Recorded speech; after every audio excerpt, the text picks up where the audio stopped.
सुप्रभात मेरे प्यारे बच्चों। सबसे पहले आप कक्षा कार्य तारीख और दिन लिख लीजिए। आज हम हमारा पाठ क्रमांक 9 चतुर खरगोश पढ़ेंगे। मुसीबत के समय हमें सोच विचार कर कार्य करना चाहिए। बच्चों, मुसीबत का समय जब होता है तब हमें क्या करना चाहिए? सोच विचार करके हमारा कार्य करना चाहिए, ताकि अगर हमने अनजाने में कोई कार्य कर दिया तो उसका हमें नुकसान ना भुगतना पड़े। इसलिए मुसीबत के समय हमें क्या करना चाहिए? सोच समझ के काम करना चाहिए। आए देखे पाठ में हमें इससे क्या सीख मिलती है। एक जंगल था, उसमें हाथियों का एक झुंड रहता था। एक विशालकाय और लंबे दांतों वाला हाथी उस झुंड का मुखिया था। एक बार बहुत दिनों तक वर्षा नहीं हुई तो उस जंगल में पानी की कमी हो गई। एक जंगल था, उसमें कौन रहते थे? हाथियों का एक झुंड रहता था। झुंड मतलब समूह में रहना, इकट्ठे रहना। जैसे हम क्लास में सारे बच्चे इकट्ठे रहते हैं, वैसे ही उनका मुखिया कौन था? विशाल और लंबे दांतों वाला हाथी उनका क्या था? झुंड का मुखिया था। उनके समूहों का क्या था? मुखिया। जैसे हम कैप्टन बोलते हैं, हमारे क्लास कैप्टन होते हैं, वैसे ही उनके वो पूरे ग्रुप का मुखिया कौन था? लंबे दांतों वाला विशालकाय हाथी था। एक बार बहुत दिनों तक वर्षा नहीं हुई तो उस जंगल में किस चीज की कमी हो गई? पानी की कमी हो गई। नदी नाले सूख गए और अकाल पड़ गया। हाथियों को नहाने और पानी के लिए पानी नहीं मिला।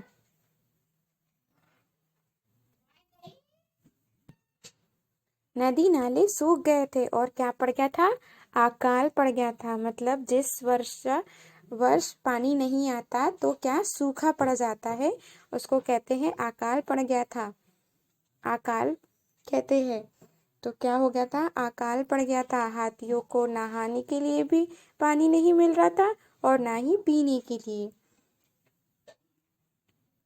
हाथियों ने परेशान होकर जंगल के चारों ओर खोज की तो वहां से बहुत दूर उन्हें स्वच्छ पानी का एक तालाब मिल गया। वहां तालाब के किनारे हाथियों ने खाने योग्य वनस्पति भी थी। वहां रहने पर सुख और निर्वाह हो जाएगा, ऐसा हाथियों ने सोचा। सभी हाथी वहां पहुंच गए। सबने प्रसन्न होकर वहां स्नान किया और जी भरकर पानी पिया। हाथियों के झुंड ने क्या किया? परेशान होकर चारों ओर क्या की? खोज की। खोज मतलब तलाश की। क्या की? तलाश की। और बहुत दूर उन्हें क्या मिला? एक स्वच्छ पानी का तालाब मिल गया। क्या मिल गया? स्वच्छ पानी यानी साफ पानी का एक तालाब मिल गया। उस तालाब के किनारे हाथियों के खाने योग्य, मतलब हाथी क्या खाते? हाथी एक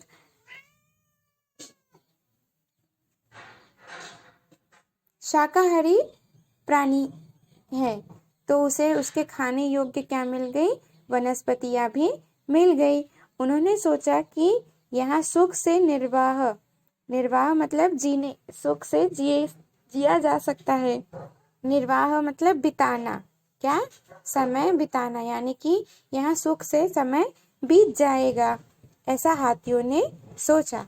सभी हाथी वहां पहुंच गए। क्या किए उसके बाद में? सभी हाथी वहां पहुंच गए और प्रसन्न मतलब सुख से खुश होकर स्नान किया यानी नहाया और जी भरकर पानी भी पिया। आगे देखते हैं। तालाब के किनारे बहुत से खरगोश रहते थे। हाथियों के तालाब में घुसने और बाहर निकलने से उनमें से बहुत से खरगोश कुचले गए। खरगोशों पर भय का भय छा गया। सभी खरगोशों ने मिलकर बैठक की। बैठक में खरगोशों की रक्षा का उपाय सोचा जाने लगा। एक बूढ़े खरगोश ने कहा, अब मैं उपाय करने जा रहा हूँ। यह कहकर वहां से चले गया। हाथियों के झुंड के पास पहुंचकर उसने हाथियों के मुखिया से कहा, मुझे चंद्रदेव ने आपके पास भेजा है। मैं चंद्रदेव का दूत हूँ। मैं उनका एक संदेश लेकर आया हूँ। हाथियों क्या मुखिया बोला, क्या संदेश है चंद्रदेव का? बूढ़े खरगोश ने चंद्रदेव का संदेश सुनाया। तुमने तालाब के किनारे रहने वाले बहुत से खरगोशों को कुचलकर मार दिया है। तुम्हारी यह करतूत मुझे अच्छी नहीं लगी। मुझे ये खरगोश पुत्र के समान प्रिय है। शाम का समय था। चंद्रमा निकला हुआ था। उसकी परछाई तालाब के पानी में पड़ रही थी। हवा चल रही थी, इसीलिए पानी के हिलने से चंद्रदेव की परछाई हिल रही थी। बूढ़े खरगोश ने हाथियों के मुखिया को चंद्रदेव की परछाई दिखाई और कहा, देखो, तुम्हारी करतूत से क्रोधित होकर चंद्रदेव कांप रहे हैं। हाथियों के मुखिया ने भी देखा कि क्रोध से चंद्रदेव का शरीर कांप रहा है। उसने अपना अपराध स्वीकार कर लिया। तालाब के किनारे कौन रहते थे? बहुत से खरगोश रहते थे। पानी पी लिया, उसके बाद में उन्होंने यह नहीं सोचा कि यहाँ कौन रहता है, यहाँ हमारे यहाँ ऐसे घुसने से किसी को तकलीफ हो सकती है। हाथियों ने सोचा क्या?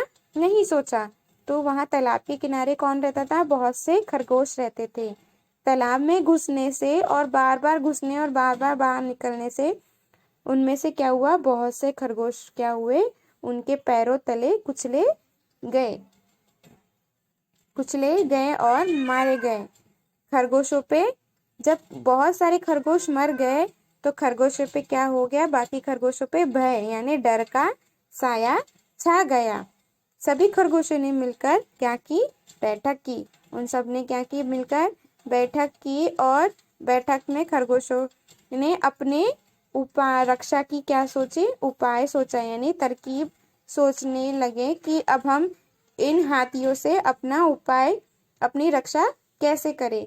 तो उनमें से एक बूढ़े खरगोश ने बूढ़े खरगोश ने कहा कि अब मैं एक उपाय करने जा रहा हूँ। और यह कह के वो कहाँ चला गया? हाथियों के झुंड के पास चला गया। और झुंड के पास जाने के बाद हाथियों के मुखिया से कहा कि मुझे चंद्रदेव ने आपके पास भेजा है। और वो कौन अपने आप को कौन बताया? उन्हें चंद्रदेव का दूत बताया कि मैं दूत मतलब एक चंद्रदेव का एक संदेश देने वाला। मैं उनका संदेश लेकर आया हूँ। फिर हाथियों के मुखिया ने कहा, हाँ बताओ क्या संदेश है? तो उनने कहा कि चंद्रदेव ने तुम्हारे इस करतूत से बहुत नाराज है। उन्हें ये तुम्हारी करतूतें अच्छी नहीं लगी। तुम्हारे वजह से बहुत सारे खरगोश क्या हुए हैं? कुचलकर मार दिए गए हैं। इस वजह से मैं तुमसे क्रोधित हूँ और मुझे तुम्हारी ये करतूत पसंद नहीं आई। करतूत यानी कारनामा मुझे पसंद नहीं आई, क्योंकि मुझे ये खरगोश किसके समान प्रिय है? पुत्र के समान प्रिय है।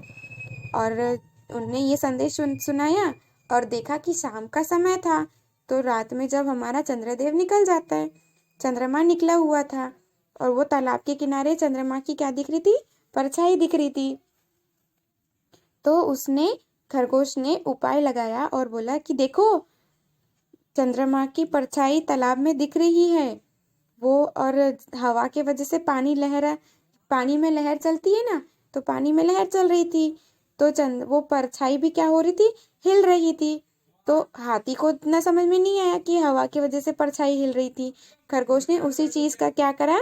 उसी चीज का फायदा उठाया और कहा कि देखो, तुम्हारी क्रोध की वजह से क्या हो रही है? चंद्रदेव कांप रहे हैं। क्रोधित होके क्या कर रहे हैं? चंद्रदेव कांप रहे हैं। तुम्हारे वजह से वो कितने क्रोधित है। तो हाथियों के मुखिया ने भी देखा कि चंद्रदेव का शरीर कांप रहा है, तो वो डर गया और डर के मारे अपना क्या किया, अपराध स्वीकार कर लिया।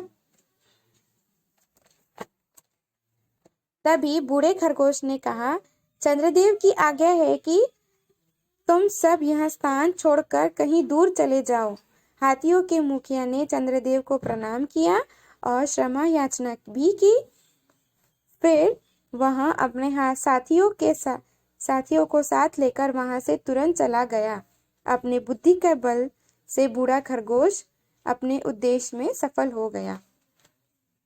तो तभी खरगोश ने और एक उपाय सोचा कि अब मैं इनको यहाँ से जाने के लिए भी बोल देता हूँ। तो उनने देखा कि हाथी डर गया है चंद्रदेव की उसने देखा कि हाथी डर गया है ये देखकर कि चंद्रदेव का शरीर कांप रहा है। इसने अपना अपराध भी स्वीकार कर लिया। तभी क्या कहा, बूढ़े खरगोश ने हाथी से कहा कि अब चंद्रदेव की यह आज्ञा है कि वो मुझसे कह रहे हैं कि यह आज्ञा है मेरी कि तुम यह स्थान छोड़कर चले जाओ। स्थान मतलब जगह छोड़कर कहीं दूर चले जाओ। हाथियों का मुखिया आसानी से मान भी गया। उसने क्या किया, चंद्रदेव की परछाई को प्रणाम किया और क्षमा याचना की, मतलब क्षमा मांगी, और फिर वहां से अपने साथियों को लेकर वहां से चला गया। तो देखा आपने, खरगोश ने अपने बुद्धि के बल से अपने उद्देश्य में मतलब अपने कार्य में कैसे सफल हुआ। तो यही अब मुसीबत का समय था उनके ऊपर कि हाथियों के वजह से कितने सारे बेचारे खरगोश मारे गए थे कि नहीं, मारे गए, कुचले गए, और सारे खरगोशों पे भी उनका भय का साया छा गया था। तब ऐसे मुसीबत के सामने बूढ़े खरगोश ने क्या किया, अपने बुद्धि के बल से काम लिया और संयम रखा और संयम से ही अपने उद्देश्य में क्या किए, सफल हो गया।